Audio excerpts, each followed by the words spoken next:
வணக்கம் மக்களே, சற்றுமுன் கிடைத்த மிக முக்கிய தகவல் ஒன்றை பார்க்க போகிறோம். திமுக கூட்டணியில் பாமகவுக்கு வாய்ப்பே இல்லை. கூட்டணி கட்சி தலைவர் பரபரப்பு கருத்து. திடீர் தகவல். இந்த ஒரு தகவலை பற்றி தான் நாம் பார்க்க போகிறோம். தகவலை பார்ப்பதற்கு முன்னதாக நீங்கள் நம்மளுடைய சேனலுக்கு புதிய பார்வையாளர்களாக இருந்தீர்கள் என்றால் மறக்காமல் நம்மளுடைய சேனலை சப்ஸ்கிரைப் செய்து வைத்துக் கொள்ளுங்கள் மக்களே. தற்பொழுது திமுக கூட்டணியில் பாமகவுக்கு வாய்ப்பே இல்லை என மார்க்சிஸ்ட் கம்யூனிஸ்ட் கட்சியின் மாநில முன்னாள் செயலாளர் கே. பாலகிருஷ்ணன் கருத்து தெரிவித்துள்ளார். செய்தியாளர்களிடம் பேசிய மார்க்சிஸ்ட் கம்யூனிஸ்ட் கட்சியின் மாநில முன்னாள் செயலாளர் கே. பாலகிருஷ்ணன், திமுக கூட்டணியில் பாமக வருவதற்கான வாய்ப்பே கிடையாது.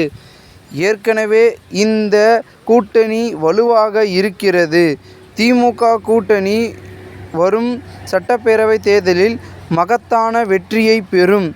மத்திய மாநில அரசுகள் எப்படி முக்கியமோ அதேபோல் உள்ளாட்சி பிரதிநிதிகளின் பங்கு நாட்டுக்கு முக்கியத்துவம் வாய்ந்தது. தமிழகத்தில் உள்ளாட்சி அமைப்புகளின் பதவிக்காலம் முடிந்து 6 மாதங்கள் ஆகிவிட்டதால் உடனடியாக உள்ளாட்சி தேர்தலை நடத்த வேண்டும்.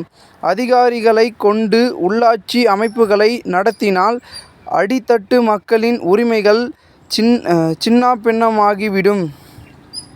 ஊழல், முறைகேடுகள் அதிகரிக்கு மின் வாரியம் தன்னுடைய சொந்த மின் உற்பத்தியை அதிகரிப்பதற்கான நடவடிக்கையை எடுக்க வேண்டுமே தவிர தனியாரிடம் அதிக விலை கொடுத்து வாங்கக்கூடாது.